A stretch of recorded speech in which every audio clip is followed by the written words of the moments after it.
The Bliss Business Podcast, the show about empathy, connection, and consciousness in business. Today's episode is brought to you by Zero Company, your paid search, social media, and programmatic ad experts. Hello and welcome back to the show. We are talking about zombie sea urchins and how they relate to your business. That and how to improve your business systems, but for real, zombie sea urchins are going to be a topic here. I'm Steven Zakash, here once again with Julio Siragusa and Ashmar. Hey, guys. Hello. Hello. So here's what I want to try to do. So if you've been following along on the series, we went through bad systems for financial services, automotive, healthcare, and travel. We're going to take a look at the basic components of what a system is, and then we'll take a look at where these companies fell apart, what part of the system failed. So I want to start with, last week I attended this talk. It was on the health of our coastal ecosystems, and a good chunk of that was based around the kelp beds. And I'm going to use that to illustrate systems in a way that might be a little more interesting. In fact, they talked about zombie sea urchins, and I'll get to that in a minute. So to set the table here, the basic parts of a system are this. You've got components, interconnections, purpose, boundaries, inputs, process, outputs, feedback loop, and environment. We're going to focus on the first three today, hopefully, the components, interconnections, and purpose. And we'll continue with another episode to cover some of the others. Or if we go long today, we're continuing anyway. The goal here is really to help you flex the muscle of examining your systems from the perspective of love, empathy, and compassion. So if I go back to the kelp beds and the zombie sea urchins, by components of a system, the components of a kelp bed, we mean things like living organisms, the kelp, the herbivores like sea urchins, you've got snails and limpets in there, and then you've got carnivores like sea otters, fish, omnivores like crabs. You also have some other living things in the mix there. So you've got you've also got non-living things too, like light, water, ocean currents. These are all the components of the system. Now, when you have something like sea otter populations disappearing like they did over the past century by hunting, or other creatures that suddenly disappear, then you have this system breakdown. And so sea otters, for example, they eat a lot, and they eat a lot of sea urchins. And without them in the mix, now you've got sea urchins feeding on the kelp, and suddenly everything that depends on the kelp is impacted and disappears along with the kelp. So we've had unprecedented temperature issues in the oceans recently. Kelp might have made a comeback from that. But now pretty much all the sea stars on the West Coast are wiped out, and they eat sea urchins. So 95% of California's coastal kelp forests are gone. Wow. So this past decade, you've got this explosion of purple sea urchins. And if they aren't eating, they're unattractive to predators like sea otters, for example. So you've got these large dead zones in the ocean where there's nothing but purple urchins. And these aren't the red ones that people eat. Those disappeared with the competition from the purple ones. So you've got this ecological and economic collapse here. So you might think, with nothing to eat, these sea urchins would naturally die off. Well, no, they go into a different mode where they can just sit there for decades, waiting to reactivate when kelp comes along. In some cases, they think they can stay in this state for about 70 years. This is why they're called zombie urchins. Wow. In a way, they are like the problems in your business systems. They won't go away unless they're addressed. They'll just sit there waiting for their opportunity to cause problems. So when we talk of systems and the component parts of systems, in business, this is things like employees, management, customers, the equipment. Of all the scandals we covered, there was nothing inherently wrong with the components of their system, all but one. Theranos was one, I would say. Sure. That was the one of all the systems we covered. Ash, tell us a little bit about it. Well, it was essentially them pushing the fact that they had this blood testing machine that could sample with a very little blood sample. They spent their entire business model was spent fraudulently making up that this thing existed when it didn't. And I think they were trying to fake it till you make it, but like there's only so much faking it you can do to the point where you're now lost in delusion. And then, you have other people's money involved and a lot of, shareholders involved, investors involved, and you're just keeping this illusion going for as long as you can before the house of cards just crumbles under your feet. But that was definitely, I would say, one of the business models that had a component issue. Yeah, that was like the main thing. There's this missing component that they built everything on top of, and it was just fraudulent. And they even had like a CFO, which you could consider maybe a component, but they fired them. And so now that component's kind of missing. So they didn't have a CFO for a number of years, just again, to protect though, that this one issue that they're trying to cover up. So I think you could maybe make a case in some of the other scandals we had of not having diversity as a component. So maybe like the Airbnb where we had the racist hosts in our travel episode, or maybe like the auto loan rates where we had the higher credit percentages given to the various ethnic groups despite the same credit ratings. Those scandals, but I think it's pretty rare in these scandals that the fundamental components of the system were the root cause. With Theranos, everything stemmed from this one component just not being right. Is just a lie, and everything after that was fraud because of this issue. So I actually thought that was kind of interesting, where we broke down all these components, and it was really like trying to build a kelp bed on top of like 10,000 of those zombie sea urchins, right? Good luck. Yeah. How are you going to handle this problem? It's just this foundational problem. But even if you go back, it still goes back to the principle of the characters involved lacked care, empathy, or love for other human beings, because they were just completely driven by greed and didn't care the impact it would have on anyone. So, you can, if you go back to the root of everything, it always goes back to just a lack of human dignity. That's always the case. Yeah, for sure. And it's just like this bad problem can get into the system, and there you have the trigger for everything to go sideways. So that component part of systems, we aren't going to focus on too much, because the next two parts here are really where we saw things go sideways in these scandals. The next part of the system structure is interconnections.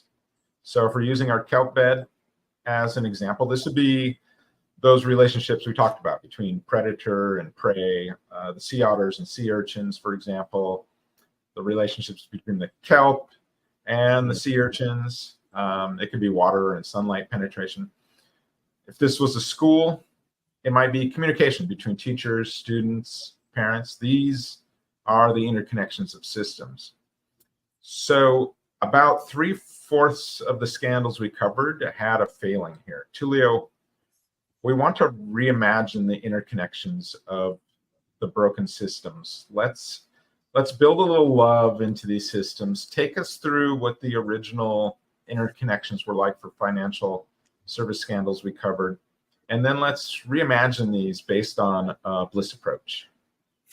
Absolutely. So this is going to be an interesting before and after, how it could have been if they had Bliss, they had built love into their systems. And I also wanted to comment about the fact that when the system is broken, it doesn't matter what people you bring into it. A lot of companies will say, we'll just change the people, right? And bring the right people. And those right people then become victim of the system. So you can't just change the people, unfortunately. So let's take a look at Wells Fargo, right? So the original... Wells Fargo tried to change the people. I think they fired like thousands. It didn't work. It didn't work. It wasn't us. It was them. It doesn't work. It's like, let's get the right salespeople in here. It's like, no, you got a broken system. Let's get the right executive. They're not nice. Let's get someone nice. And they change because the system... No, exactly. It's like you can't... the Borg will assimilate you. Resistance is futile, So in any case, let's take a look at these. So Wells Fargo, The original interconnection problem was there was pressure from management. They had a reward system tied to sales targets. So high pressure, compensation driving behavior, right? So what could that look like in a way that would still drive success, but not the aftermath of everything that took place? So a Bliss interconnection would have looked like the stakeholders would have had better alignment. So incentives structures would be tied to customer satisfaction. So, one is client focused, the other one is it's all about us, right? The culture would have been focused on an ethical culture. So management would emphasize the importance of integrity and long-term relationships over short-term sales. All these problems were short-term. I got to get my numbers. I got to make my numbers. Nobody thought about what would happen afterwards. Yeah. So that's an ethical issue, right? And then transparency, regular audits, open communication channels to ensure that those sales practices were also aligned with the company values. This is about caring for the customer. So that's another discussion too, is the values, whether they were there or not, they were not upheld. So that would have been the alternative. The Bliss approach would have been take care of the customer, make sure you're ethical in your practices, put long-term relationship over short-term gains, and the outcome would have been successful anyway, but in a way that was ethical. Especially like Wells Fargo, you think they had that reputation we mentioned of like the stagecoach and been there for years and years. They were thinking about their long-term relationship, pitching that as a marketing pitch forever. And then when they really shifted to not thinking about the customer and just thinking about these very aggressive sales quotas. Yeah. This was also at the tail of some acquisitions they made, right? So, and unfortunately, the culture of some of those acquisitions influenced things in a different direction. So that's where it's also important when companies acquire companies and they bring in other players to revisit their values and their purpose, to do it every time so that they have a new way of being together. Otherwise, you get lost in the shuffle. So that's again, another thing to be revisit these interconnections. Yeah, be proactive. Be proactive. Now let's talk about countrywide financial. So the original interconnection problem was, again, incentive structures, rewarding high loan approval, weak risk assessments, right? Let's just sell loans, rates are low. Anybody who qualifies to buy a house, So obviously that was very risky proposition, not really thinking about the long-term impact that this could have, not only on their borrowers, but on the economy in general. So what would have the Bliss interconnection look like? So one would have been to be responsible in their lending, right? Incentives tied to a long-term financial health of borrowers and the sustainability of loans. So, making sure that someone qualifies for the 30 years, not just a 5-year arm, and then all of a sudden the rate goes up and they go bankrupt, right? So look out for the customer's best interest. This is another example where that would have actually looked out for the customer's best interest as well. Basically, sometimes the best way to look out for someone saying, you don't really qualify for this, this is not the right structure or the right loan. They didn't do that, right? That's just close. So that would have been one way to be Bliss, is to be responsible in their lending and have tighter risk management control, stronger emphasis on ethical risk assessment and responsible lending practices. Again, thinking about how this would impact people overall, and also provide more education and support, right? Providing borrowers with financial education and support to ensure that they understand whether they could manage the loan. There was, there's this collective mindset of push. Everybody should own a home. You can do it. You don't need any money down. You don't need a lot. We have these lower interests. We'll get it all work out, and then you get a refund. It was just this big push that the entire industry took on, right? So systematically, you were being convinced of, being invulnerable to long-term problems, and that was irresponsible. So that's one way they could have blissed this, just be more responsible towards the consumers and to themselves as well. So let's talk about FTX now. So FTX, the original problem, lack of internal controls and oversight. Now, this is an interesting one because there were no government oversight controls in place. However, if they had chosen a Bliss approach to creating interconnection, they would have managed governance and accountability in-house better. They would have had a robust internal control, more transparency, more governance to ensure ethical management of the funds. I mean, the way it was structured, basically, you can just give them money and they can do whatever the heck they want with it. There's absolutely no controls in place at all. And then also more focus on stakeholder trust, building trust through regular, transparent reporting and engagement with customers and investors. I mean, they had some big investors that didn't even know what was going on with their money. It's like, black box, just put the money here and magically things will happen. So again, lack of internal controls and oversight, more controls, more accountability, self-accountability. Even though they don't have regulation in that space, they could have taken the Bliss approach, building love, in making sure they had some good controls in place. And also making sure they had good ethical approach to doing things. Like they could have been innovative in their ethical approach, right? They could have emphasized the ethical implication of financial products and prioritized the protection of customer assets. Like in traditional funds, there's all kinds of warnings and heads up kind of a thing, right? They could have practiced a little bit of that and also just been a little bit more pushed back for those investors. I mean, maybe we're more interested in taking risks and being more transparent with them, what that risk entails. So just being ethical about that would have been super helpful for FTX. None of these things seem really hard to have done. And you just think about the massive scandals and just how much money has been lost or the whole economy collapsed around, the recession with the lending practices at the time because of this. But so it just doesn't seem like it was that hard, really. It was just not that big of a stretch to think a little more customer centric, think a little bit more about others versus yourself in this scenario, and they'd probably still be cruising along. I don't see why it would slow them down. Yeah. I mean, it's kind of like what happened to, what was it, Madden, what was his name? That big institutional investor guy who took a lot of people's money. Bernie Maddox, yeah. Yeah. I mean, a lot of people have done this and gotten away with this. Like they've sort of like, I'll make this up. I'll move things around. I'll make it up. And some of them will, made it right. So it doesn't mean these are all the only bad characters that have ever existed. These things have happened before. It's just no one know about it because most of the time you're like, I'll figure it out and fix it by the time this becomes a problem. Right. That's a risky proposition because you don't know how it's going to derail. You don't know who's going to come into the mix that could actually call you out and say, hey, what are you doing? Where's the money? What's going on? And then what happens when that takes place, it destroys everybody else's investments and wealth. So,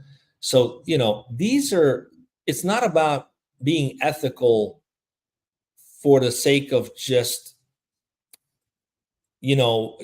creating great relationship with customers. It's being ethical for the sake of actually creating outcomes that are sustainable for everybody involved. Yeah. And it's the right thing to do. And, having sometimes where we don't want to have that in place because we're going to do some stuff that are a little weird, but we're going to make it up and everybody's going to be whole. That mindset, that's a gambler's mindset. That does not belong in this kind of model. That's not ethical thinking, We haven't even gotten to those parts of the systems where we talk about the inputs and then the outputs. And really what you're talking about is, that output is going to be messed up because of this original sort of foundational work of the system.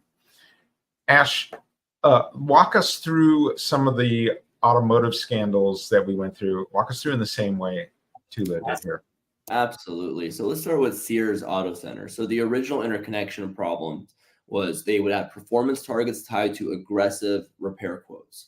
This sounds a lot like the ice cream machine always being broken at McDonald's type deal. I don't know. Highly recommend audience look that up on YouTube. But essentially, they were incentivizing, when it comes to Sears, they were incentivizing to push repairs that were completely unnecessary. And that ended up hurting them in the long run. And just recently on YouTube, McDonald's is being thrown under the bus for doing something similar with their ice cream machines, believe it or not. So a Bliss interconnectional approach would be having customer-centric incentives. I know we talked about this with the financial industry as well. I think a lot of companies need to start rolling this out. Incentives based on customer satisfaction, trust, and long-term relationships rather than sales quotas. Number 2, integrity in service, emphasizing ethical service practices and transparency in repair recommendations. A few companies have done that where they bring in transparency into the processes, actually sharing, hey, this is what's happening. This is exactly what's going on. Here's documentation, here's pictures. Let me explain it to you. Maybe even using that opportunity to build a relationship with that customer, because customers appreciate transparency. They don't want to do it themselves, but if you could show it to them, then they'll trust that you're the person for the job. Right. And then lastly, employee empowerment, training and empowering employees to make ethical decisions that benefit both the customer and the company. I think something that really needs to hit home here for our audience is the fact that everything that we do, whether it's ethical or non-ethical, ties into an outcome that might not have a short-term effect, but in the long term, as Tulio had mentioned, Steve, affects a lot of people in the long term. So I guess the question you should ask yourselves, what side of history do you want to be on? Did you contribute to the side that actually it led to innovation and impact in other people's lives and had these outcomes that were beneficial to others in the long run? Maybe something that didn't show a short-term result, but in the long run, you look back and you're like, hey, my part in that big picture is why that company scaled the way it did or had the impact it had on other people. And in the same instance, vice versa. If you were following unethical practices, you could also, look back probably not so proudly that, hey, you played a part in the destruction of not only the company down the road, but the people that were affected by it as well. Something to think about, right? Especially when you're stuck in environments where they are practicing unethical practices and you're just doing your job. So, for me too, on this one, it seems so obvious of a point, because if you're going to differentiate yourself in the marketplace, in the auto mechanic world, having more of this, I mean, as a marketer, give me that. Let me sell that. If you've got all this stuff in place, let me take the ball with that and run with it. They'd still be in business and rocking. Yeah. But that's your sales approach right there. Not just saying, hey, here's the quotas, guys. You got to reach them some way, somehow. Right. And they're like, great. So my job's at stake if I don't do this. So just carry on, Ash. It's great. So now the next company I want us to analyze is Volkswagen, that Dieselgate issue that occurred. So their original interconnection, Dieselgate. The original interconnection was that they had a software manipulation to pass emission tests. Now, going back to the conversation we had last week about, the cruise line being in the ocean and using the ocean as its space for its business to run, right? You would think that they would be the biggest advocates for the environment that they're using. Vehicles and car companies have that responsibility towards our environment with the emissions they put out. You could only imagine how careless and irresponsible and greedy it was to go ahead and destroy and pollute the space that you do business in, right? And it's interesting, Elon Musk had this conversation about 2-3 years ago where he mentioned that gas vehicles and vehicles that use fossil fuels are eventually going to die out, and it's going to be a weird thing. Similarly to when horses were eventually being transitioned out, it was an odd time. There was cars coming, horses dead on the street, really odd, but eventually things transition. Companies like this, when those transitions occur, will always be remembered, right? When we're looking at times of caring about our environment, we'll remember that Volkswagen manipulated their transmissions, right? Just for the point of making money and maximizing profits, which you can only imagine how painful and damaging that was to their brand, but how painful it was to those involved and the people infected and the environments that were affected by that, right? So a Bliss approach, a flip in this interconnections would be environmental responsibility. Be the leader in environments, right? You would think that there should be incentives tied to genuine environmental performances and sustainability goals, right? That is something that people could stand behind. That is something that's bigger than oneself when you're talking about your planet, that drives value and is that Northern Star that would keep someone wanting to show up to work because they know they're making a difference, right? The next one was innovation for good, fostering a culture of innovation that prioritizes ethical solutions and long-term environmental impact. And lastly, regulatory compliance, strong emphasis on transparent compliance with regulatory standards, and proactive environmental stewardship. So you would think these guys, these companies that are involved in this space would be the advocates for all of this, right? They would make sure that they are pushing this in all of their marketing, that, hey, we are of the utmost compliance and we really do care. We truly care about the environment, not just, hey, we do, but we also care about making a lot of money. So let's, weigh our options here. What's the best option to move forward, right? So my last company I want us to analyze is the Honda discrimination scandal, okay? The original interconnection, discriminatory interest rates and their lending practices. This is why people show up to dealerships paranoid as can be. They're like, I need to read the fine print before I make any decisions. And then I'm going to go back and forth with you because I still think you're making things up. I mean, this is what led, when you think about unethical practices when it comes to lending, that people have these problems when they come in. They're constantly looking or thinking the salesperson is just trying to get one up on them. Yeah, so just because how I look, that's going to determine I get a higher rate. It's so crazy, right? Yeah. It's so crazy. And it's, when you think about it, whatever patterns and systems they ran by to even to lead to that, is unethical. It's just that they say, okay, it's giving them a lot of room to ramp up that rate so that they can be more profitable. And so human bias came into play, like, oh, I think I could get it much higher for this person versus despite the same credit rating as someone who's white. So and it's challenging because now that person, when someone comes in, I don't know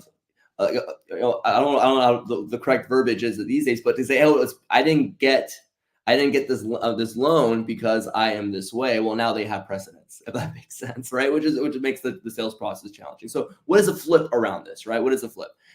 Fair lending practices, ensuring lending practices are equitable and inclusive with incentives tied to fair treatment of all customers. This goes back to our previous conversation, set up KPIs around customer satisfaction. How was your experience? How did you feel after the fact? Did we make you feel good throughout the process?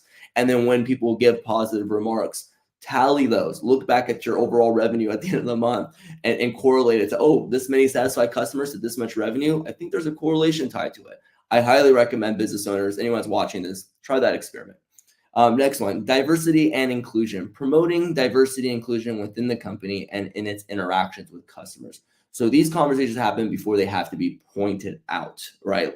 Talk to your team, explain to them, hey, these are our parameters. This is how we determine lending. We do not want to discriminate. Let's make sure if there is anyone that has discriminatory tendencies, let's pull them out and have a conversation before it gets pointed out by one of our customers. Instead of like, hey, Joe, you did really well last month. Good job. Here's right. For bonus. Right. But so-and-so and these client customers said this isn't about you. Thanks for sharing over another quarter ethnic groups really well, Joe. Yeah, good job stiffing a bunch of people with a 0.25% more interest rate. Really great job. Yeah, it's so crazy. And lastly, transparency and accountability. Regular reviews and audits to ensure lending practices are free from discrimination. They should have a self-check on a consistent basis. All right, so that is the automotive one we did. So we're just looking at the interconnections here. So we got a little fired up on our healthcare podcast when we were talking about the scandals here. So the first one, of course, we really got into was Purdue Pharma. And so the original interconnections problem here was aggressive marketing and incentive programs for opioid prescriptions. They basically abused any gray area they could exploit to drive sales and increase usage by customers. So this was the goal. We want more sales. We want increased usage. And talking with the sales staff and everybody, let's get all aligned on this goal. So if you're blissing this, you'd have health and well-being prioritized here. So prioritizing this patient health and well-being over sales targets. If that was the pursuit, that probably makes all the difference here. If it was like, hey, we're thinking about the end user here, probably makes all the difference. Ethical marketing. So this is a big problem they had here, was the transparent and ethical marketing practices to accurately convey the risks and benefits of the medications. Again, they're really downplaying and trying to say certain things they could, trying to trick the system so that basically the ethical practices got steamrolled in the process. So if they were really like, hey, we're in a highly regulated industry for a reason, let's stick to being ethical here. Community engagement is another interconnection here. So engaging with healthcare providers and communities to promote responsible use of the medications and support addiction prevention and treatment programs. So going the extra mile. Hey, you've got a very addictive product. It has uses for people. I break my foot, I need some pain relief. You're helping people here. Instead, you're trying to say, hey, have more, increase your dosage. Hey, apply this to everyone who's got even minor sort of aches and pains, instead of treating the original problem. Just more and more sales here, looking for those doctors that weren't maybe treating the root issue, but just prescribing medication at a high level. And so, hey, we're going to target those people, versus like, hey, are you sure you're prescribing this the right way? Here's what we want to do. So Purdue Pharma, just a disaster. Next, we talked about the VA. And so the original interconnections problem here in their system was performance tied to wait time metrics. So it's like, hey, we want to get these metrics down. Here's an incentive program. You'll get paid more if you get those wait time metrics down. So what happened was, they just made up fake wait times and kept separate records and all that stuff in various VA locations.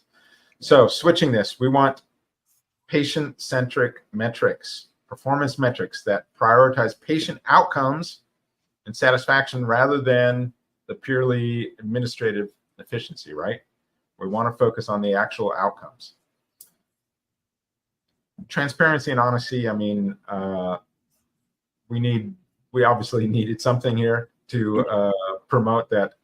We want real data, and we're looking out for the best interests of our veterans. So let's not fudge any numbers here or make up second books that report all these numbers.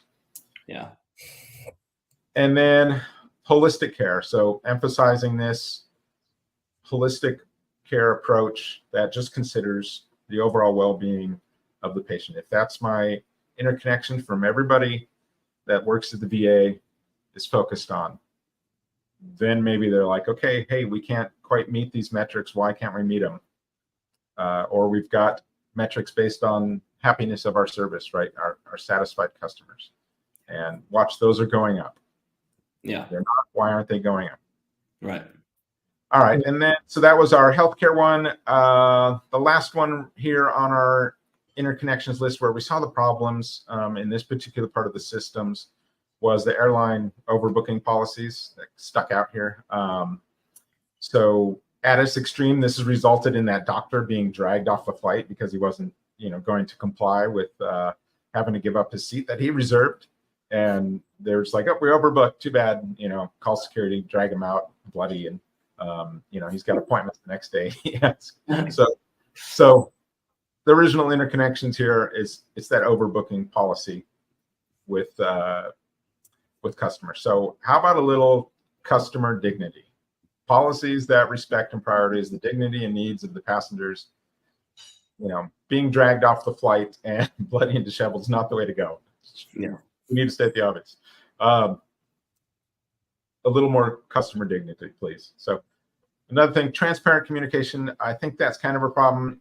Clear and honest communication with passengers about the booking policies and the rights. We talked about this. If we had that standby ticket, we kind of understand the agreement here that you're being transparent that I could be bumped from this flight. And I'm willing to do that because I'm going to pay a little less. And now we aren't dragging doctors off the flight because you're just trying to make a few $100s more. Or you can have a little guarantee not to get a black eye clause and you pay a little extra for that, Like one of those warnings on packages you should read. You're like, why did they put this here? Who did this one thing? Exactly. And then, balancing revenue management with customer experience, just ensuring a fair and respectful treatment of all passengers. Just a win-win here with the interconnections, right? Just trying to find those win-wins. Yeah. So that's let's talk about purpose. We're switching to this part of the systems. So it's not our usual big picture purpose, but what we're really focused on is just what was the purpose of this system to begin with. So purpose of a system is pretty straightforward sometimes. So in the kelp beds, well, the purpose might be to grow, reproduce, thrive, and over the course of time, a balance gets struck. Humans have come in and disrupted that balance by the things like hunting the sea otters and whatnot. Where we see a problem in business is that the higher purpose of a business is not married to those basic system purposes, right?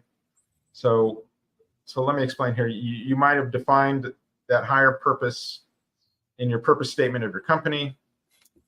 And if you're a small business, maybe you've got 15 systems in place. Each of those systems has its own purpose in your company, right?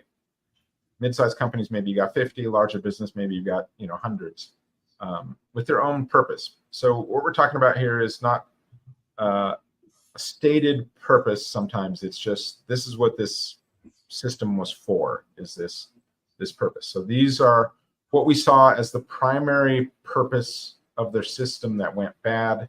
Tulio, kick us off here. Yeah, these are some of my favorites that we covered over the four segments we did. So for example, in terms of reimagine purpose based on Bliss, again, building love into scalable system. Let's talk about Wells Fargo, the system-wide creation of fake accounts. What was the purpose behind that? Well, to increase the number of accounts and generate revenue. That's the purpose. And also they have bonuses built in for adding additional accounts. So again, the purpose was to generate more revenue and also generate more commissions for the salespeople. Now, let's reimagine that purpose in a blissed way. What would that have looked like? Well, the goal would have been to build long-term, trust-based relationships with customers by offering financial products that genuinely meet their needs, thereby creating sustainable value for both the customer and the bank. So that would have been a more blissed approach to that purpose. Would have probably accomplished the same thing, but in a way that wouldn't have cost them billions of dollars of fines and such. Yeah, again, ruined reputation. Considering the customer's best interest here. So, you never go wrong by putting the customer's best interest. And the rest of the system will be healthy. Exactly. Then let's talk about Countrywide Financial and the subprime mortgage crisis. So what was the purpose behind their push, which was to maximize loan issuance and profits? That was their purpose. And everybody else in the industry followed suit. So, they kind of set the tempo and everybody else followed suits. So what would the Bliss system purpose been like? It would have been more about providing responsible and ethical lending solutions that empower borrowers and contribute to the overall financial health of communities, while also ensuring long-term stability and success for the company, i.e., do right by the customer, do right by the company. So that would have been something that would have avoided a lot of problems, including a major financial collapse. We're focused. Sole pursuit is this profit, basically. I mean, millions of people went bankrupt. There were record bankruptcies throughout the U.S. because of this thing. So, this was a systemic, huge problem, all because of not putting systems in place with the purpose of building better relationships, more sustainable relationship.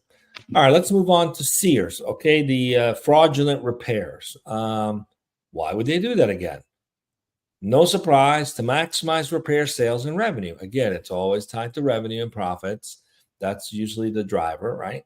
Now, the Bliss system purpose would have looked like, to provide honest and reliable auto repair services that prioritize customer safety and satisfaction, which would have fostered long-term loyalty and trust in the brand. So that's usually most of us who go to a mechanic or any service provider, we go there because we get this experience. It's a trusted Like we just feel like they're treating us like their friend, right? And no one would take advantage of their I'm friend. not thinking about like just you're made have had a better quarter, right? It's more like, hey, this person, they could be with us for years as a client versus me just selling them the extra stuff they didn't need once and then them feeling, wow, that was a bad experience.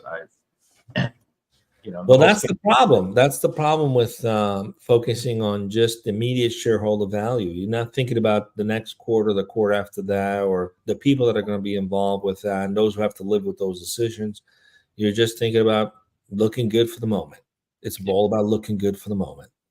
Well, you try to focus on looking good for the moment before you wake up, you don't look good at all. So try looking good for the long term. That's probably a better strategy.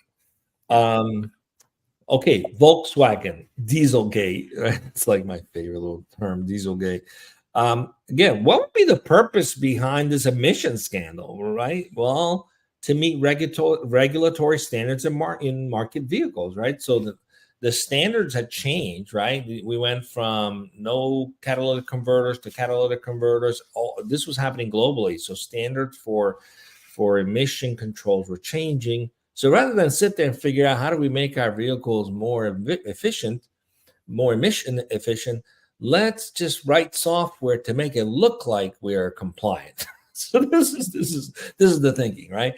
So it's like, why? Because it was a lot cheaper to write some code and make it look like and trick the system that we were compliant, so we don't have to spend all the money making all these investments. But the Bliss system purpose would have been more like to lead the automotive industry in environmental responsibility. They could have owned this by developing vehicles that meet or exceeded regulatory standards, contributing to a healthier planet and sustainable future. So this was an opportunity to step into a leadership position with a big brand that had the money and the backing to do it, but instead they wasted $1 billion in fines. So they could have done a lot of R&D with that $1 billion, right? So again, Bliss do the right thing by the entire industry versus just, cheat the system. And then Honda, the 215 discrimination scandal. Again, what's the purpose? To maximize loan profits. It wasn't enough to be selling cars and getting loans. Let's squeeze a few more percentages out of the loan profits. That's when the manufacturer starts to be in a bank. Right? They're thinking, are we a car maker and seller, or are we a bank? So there's, in my opinion, sometimes there's the conflict right there. But then, what would that have looked like if it was a Bliss system in place? Well, it would have been a system that ensures fair and equitable access to car loans for all customers, regardless of background, and that would foster diversity, inclusion in financial services. They could have led this worldwide. That they had a few bad apples that created this, just like at Wells Fargo. There's probably a few teams that did this, and they're like talking to each other. These are the gullible types, and it just got out of control, which is not okay. It was based on taking advantage of people instead of serving people. Yeah, it seems obvious on some of these things, but it's if you're just solely focused, how do we maximize profits without saying, how do we do it with love, or without explicitly stating some of these higher purposes within the systems, then you're just off chasing the dollar at whatever cost, and that leads you down some strange paths sometimes where you're making up software and stuff like that to deal with issues that still will exist. Ash, let's dive into some of the others here. Here's where Purdue Pharma really starts to go wrong, right? Yeah. So when you talk about these companies that have a singular purpose, and one of them being, hey, your goal here is to maximize profits in any way, shape, or form, then you run into the implications of getting really good players in the game that have little to no accountability towards any ethical practices or the outcomes of their actions and what could be potentially happening. So, for example, the purpose for Purdue Pharma was to maximize the sales of their OxyContin. And when you look at the marketing strategies that were deployed, finding doctors that would prescribe a lot of these medications in areas where prescriptions are very high for painkillers and so on. When you think about it from the unethical or without the love or bliss factor playing in, as a marketer, like, oh, this is the place where we want to double down.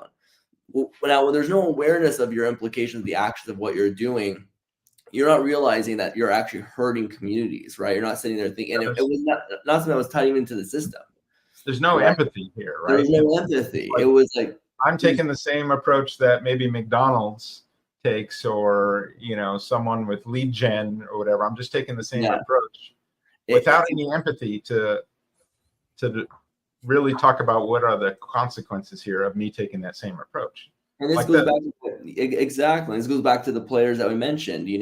For those individuals who are just simply doing their jobs, but you're hurting other individuals. Well, you're giving back or impacting the wrong side of history, right? When at the end of it, you look back and you look at the damage that was done, you played a part in that, right? So a flip of this, a Bliss system purpose would be to improve patient health and well-being through responsible medication development and ethical marketing practices while actively contributing to the prevention and treatment of addiction. So as a marketer, if you're trying to, yes, hit your sales quotas, sure, you could look back and have a strategy in place. If you're a marketing manager running a team, what are the implications? I guess this is not even so much more on the marketing side. This has to be at the top level of the values within the company. The purpose of the whole system, it was like everyone was aligned to this one purpose of sole profits. Yes. Without any of this empathy and compassion. If 100%. we peel it back now and we were to look at what would be like the mission statement, it would have been to maximize the sale of a drug by getting people addicted to it so that we can make the maximum profits. Now imagine that's your mission statement. Who'd go work for that company? But in essence, that's what they were doing, right? Versus to improve the health of people by producing medicine that's that's going to benefit them in an ethical way. Like one is about people, you're still going to get revenue from that. The other one's like just nefarious. It's all about like, getting people hooked on this thing so that we can sell them forever. But without saying it, that's what they put out there. Like, we want you addicted to this drug so we can make more money. Yeah, no, exactly. Now, this next company, this one's a little silly. This is the Veterans Health Administration. They falsified speed of wait times, and their sole purpose was to meet performance standards for patient wait times. So instead of actually trying to meet those standards, they just went ahead and falsified that they did.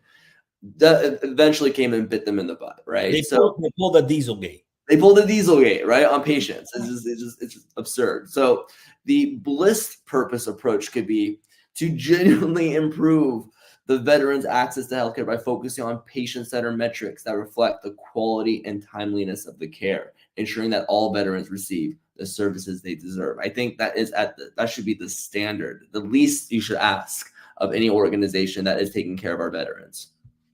Yeah, let's ask them how we're doing. Right? Absolutely. That's our metric. Let's ask them how we're doing, and we'll go off of that. Exactly. Now, this next one, definitely it's a soft spot, being that we just talked about the airline industry and the gentleman that was yanked off, and that being a horrible, horrible scene. But the airline overbooking policies, and their whole purpose is to maximize flight occupancy and revenue. Right. And we saw the implications of that. Eventually, it bit them in the butt. You can only imagine how many other instances where this situation occurred, and it really did inconvenience people. It probably ruined holidays. It ruined opportunities for people to see their family and friends. And none of that was discussed until the situation with the doctor being removed and the violence of what was captured in that moment, showing that, hey, this was truly a broken system. And this is what the system actually thinks of you as a customer. Now, this is its outcome at some point. 100%. It took one doctor, right? And it took one person, a doctor, to say, "Hey, no, I cannot." And he really couldn't. He had patients he had to see the next day. So this was the one instance where it came where, like, okay, no, this is a person. You typically randomly works. And in this one instance, it was like, hey, this is not going to work. And we saw the actions that occurred. And it was just an awful experience, right? But when you think about it, it changed the entire industry. It really did, right? So there was something positive. At least got them to start thinking about it. 100%. Yeah. Still, 100%. I don't think they're there yet, but definitely, hopefully they're working towards it. So a Bliss approach to the airline industry, or in this case, for what happened with this an airline, It'd be to optimize flight occupancy in a way that respects passengers' rights and dignity, ensuring a positive travel experience while maintaining operational efficiency. Again, it's the least you could ask for is when you're putting out processes, at least think about the dignity of your customers that are using your products and services, right? Next one we want to get into is Airbnb's discrimination by host scandal. And really their huge purpose is to facilitate short-term rentals. And although that in theory, or when you think about it, there was nothing that they had in their system where they expected this. I think this is something that it was a new system being invented. So 100%. This is the purpose. Hey, we want to help this. We want to get people helping people, and let's go for it. And I think the big sticking point for them was that it took so much time and so many individuals. They say that the leaky, what's that quote? The leaky tire, like when you fix the leaky tire with oil. I totally butchered it. But my point being is that it took a bunch of those individuals to finally to say enough things for Airbnb to then go ahead and fix some of those discriminatory practices, right? When you're putting out a new product, maybe take that into consideration. The moment it goes out, ask for that immediate feedback. And when people are expressing things that are happening that are negative, don't brush it under the rug and wait. Fix it immediately. Let people know that you're aware of the issue and that you are going to fix it. Because again, every company, or especially new companies and new startups with innovative plans and things that are going to change the world, always come with some challenges in the beginning. And it's how you deal with those challenges that define your company, not so much the fact that you could just avoid challenges altogether. As a startup, I'm not thinking about diversification. I'm thinking, right. And that one's an example where they didn't do anything wrong, but they were a little naive to the reality of things, that they could have been more proactive in diversity and inclusion within their own team, so that there was an understanding that these things do take place, unfortunately. So they were a little naive to it, which is not an excuse, but nonetheless. Right. And I agree with that. But like Ash just said, it's kind of like, what's your response? They did a really good job with their response. I thought it was like, they did. They're like, oh, this is a problem with our system. And it raised awareness for a lot of other companies who just, like we talked about this during the show, like this concept of privilege. Most people couldn't understand. I don't get it, because you haven't been through it. And just, it did raise awareness to something that happens, whether it's conscious or unconscious bias. It does happen, unfortunately, and you have to be proactive to eradicate it. And so they responded very well to it. But again, these things can happen, and but they don't have to if you are a little bit more proactive in thinking about all the elements that goes into serving all the various customers, and look at all the possibility of things that could go wrong. That's one of the reasons I love design thinking, because you really dig into all these different elements at a very deep level. This is a good example of that. So that purpose was, okay, to facilitate short-term rentals. All right, that's still our purpose, but we gotta add to that a little bit now. So so we got to add to this with a little more focus on a couple of things. Ash, how would we bliss this? So we would bliss this by creating an inclusive and welcoming platform for short-term rentals that ensures fair treatment for all guests and hosts, contributing to stronger communities. So invest in the community. All right. You guys, at this point, when you own the community, it's up to you to set the standard of what your Northern Star is going to be. And when you're pushing out, hey, this is what we're about. We're about giving everyone the opportunity, right, to use our platform and services. And we should all be in the same alignment and thinking, not, hey, I have a property, I'm only going to share it with the people I want to share it with. And I think this is what they did, was like the system. Okay, here's our system purpose, is to do this. Oh, we've got this problem. And so they just widened that scope a little bit of, okay, let's rethink of it in this way. What are all the things we can do? And we listed them in the previous show. There's just a bunch of things they did with now this sort of new kind of Bliss purpose of their own. So hopefully they did a really good job with that. Ash, finish this out here. Yes, and this is one that hits home, because I brought this example up earlier, but this is the Carnival Cruise Line's waste dumping scandal. Their purpose to manage waste while minimizing operational costs. Again, hold yourself to a standard. You're using an environment. You own the ocean, right? Or the ocean, essentially. No one owns the ocean, but you're using the ocean, and you're just pouring waste into it. They should have had a completely flipped purpose. If anything, they should be the ultimate advocates of taking care of the ocean, the environment, and so on and so forth. So a Bliss flip of this could have been to manage waste in an environmentally responsible manner that protects marine ecosystems, demonstrating a commitment to sustainability and ethical stewardship of the planet's resources. Again, they have made some strides, but I think there's always room for improvement, but they need to be the number one advocates for the environment. I think it blows my mind how many common sense things go out the window when the focus is purely just one. Like that would be the equivalent of just throwing trash in your office where you're working and just throwing trash all over the office. Okay, everybody, let's work with trash. The cubicle next to you, just toss it. Let me dump some trash right next to your cubicle. That's right. The equivalent of what they were doing. You're dumping where you work. That's your office. The ocean is your office, and you're just like common sense. What are you doing?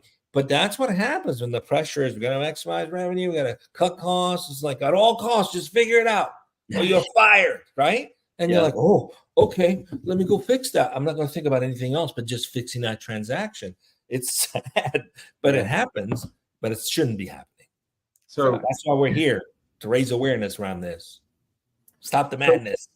So again, so just thinking about this on the purpose side, we went over a lot of them, and it's like, now you need to think a little broader here. So we're trying to create a marriage of this higher purpose with this basic system purpose. So, right, if Carnival Cruise had just this higher purpose, then everyone would be like, okay, how can this higher purpose impact what I'm doing right here? I'm in charge of waste management. Okay, great. It seemed pretty obvious that I shouldn't dump it in the ocean. If my higher purpose is related to being an environmental, advocate. So that's what we're trying to do here with this, is just show you, is your system, if you got 15 systems in there, you can kind of look at them. What's the basic purpose of the system? All right, now how can I build love into that system in some way? So when you ask yourself, how can I make the system more loving? You're going to come up with some of these answers. And, they seem pretty obvious at times, but it's like, just ask that question, please. So reimagining the purposes of the system shifts that focus we saw from that short-term profits and self-interest to that long-term value creation, right?